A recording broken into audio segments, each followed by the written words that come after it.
श्री सुब्रमण्यम बनर्जी साहब यहाँ विराजमान,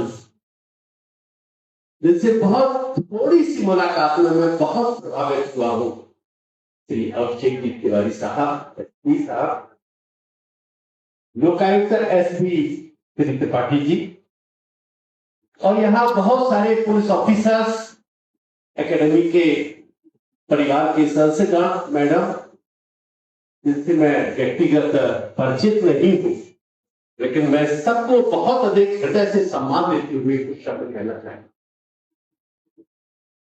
सबसे पहले तो मैं कुछ शब्दों में अपना परिचय दे दूं।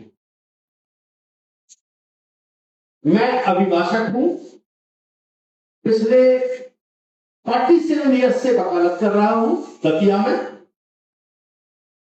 और 96 में जब बनर्जी साहब दतिया पदस्थ हुए तो इनसे मेरा परिचय अनायास ही बिना किसी कारण के हो गया। किसी कारण से प्रभावित होंगे, दतिया जैसे ही चार्ज लिया एसपी का, मेरे घर पर फोन किया और फिर मेरे से कहा कि मिलना चाहता हूं। मैं ऑफिस में पहुंचा और हम लोग बहुत अच्छी तरीके से मिले और तब से लगातार हम उनके संपर्क में। प्रश्न ये उठता है कि बहुत सारे पुलिस ऑफिसर्स और एसपी दतिया से आए और चले गए, लेकिन मैं इनके संपर्क में क्यों रहा निरंतर? और उसका एक कारण है इनकी ऑनेस्टी और सिंसियरिटी पर मैं फिदा हूं हमेशा। इन जैसा ऑनेस्ट और सिंसियर ऑफिसर मैंने नहीं देखा। आप दतिया में पुलिस अधीक्षक रहे तो आप फिल्म लाइन में तो है ही, अपने कर्तव्य पालन में पुलिस विभाग में भी रहे, लेकिन आप एक बहुत अच्छे क्रिकेटर भी रहे।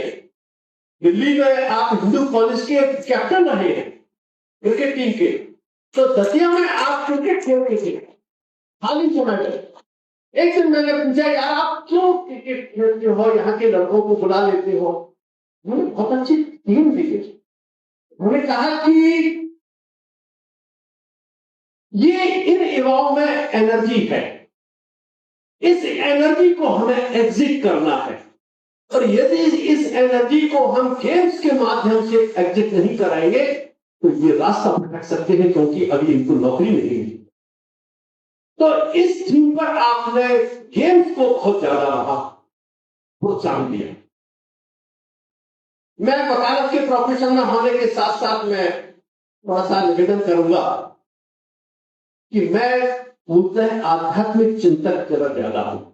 वकालत एक प्रोफेशन है, लेकिन निजी जीवन में हर व्यक्ति का एक अपना चिंतन होता है, उसके अपने सिद्धांत होते हैं।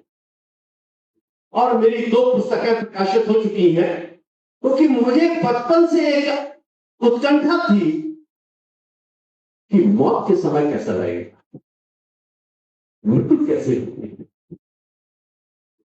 उस समय क्या फीलिंग होती है। तो इस संदर्भ में मुझे जितनी पुस्तकें मिल सकती थी संसार में, उनका कलेक्शन किया, प्रमाणिकता के आधार पर उनका संकलन करके फिर मैंने पुस्तक लिखी।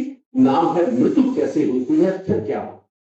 उस पुस्तक की प्रस्तावना सुप्रीम कोर्ट के चीफ जस्टिस ने लिखी। इसके बाद मुझे लगा कि मुझे एक दूसरी पुस्तक लिखना चाहिए लाइफ के ऊपर, जीवन में आनंद में कैसे रहें। बहुत सारे टेंशन है, बहुत सारे तनाव है, तो हम आनंद में कैसे रहें। तो एक दूसरी पुस्तक लिखी, आनंद की राह। उस पुस्तक की प्रस्तावना आपने मध्य प्रदेश हाईकोर्ट की जस्टिस आनंद पाठक साहब ने लिखी है। बंधुओं, मेरा निवेदन ये है कि अपने अपने क्षेत्र में हम कर्तव्य पालन कर रहे हैं, लेकिन हमारे स्वयं के अंदर एक न्यायाधीश बैठा, एक जस्टिस बैठा है। हर व्यक्ति के अंदर एक जस्टिस बैठा है। हम इस पृथ्वी पर इस काम के लिए और समय बर्बाद करने के लिए नहीं आए हैं कि हम आपके सामने अपनी सत्यता और प्रमाणिकता से प्रमाणित करें हम कि हम सही हैं और जस्टिफाइड हैं। हम अपने अंदर जस्टिफाइड हैं या नहीं, हमारे अंदर ही स्वयं हमारा न्यायाधीश बैठा है। और हम यदि अपनी नजर में जस्टिफाइड हैं तो मुझे दुनिया की कोई चिंता नहीं है। दुनिया कुछ भी मेरे बारे में कहती है, मैं अपने आप में जस्टिफाइड हूं, मैं अपनी नजर में तो नहीं गिर रहा हूं। ये हमेशा अपना काम करते रहना है और हमें अपने को वाच करते रहना।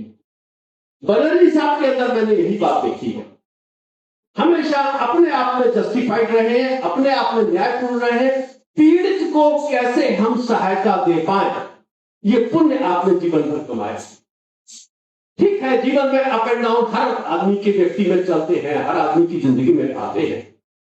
किन्हीं कारणों से बहुत सारे कुछ दबाव होते हैं, सरकारी नौकरी में राजनीतिक दबाव होते हैं, प्रशासनिक दबाव होते हैं, लेकिन हमको अपने आप में जस्टिफाइड रहना चाहिए, हमको अपने आप में न्यायपूर्ण होना चाहिए कि हम पीड़ित के साथ न्याय कर पा रहे हैं। वही आपकी हमारी सबकी अपने अपने क्षेत्रों में जीत है।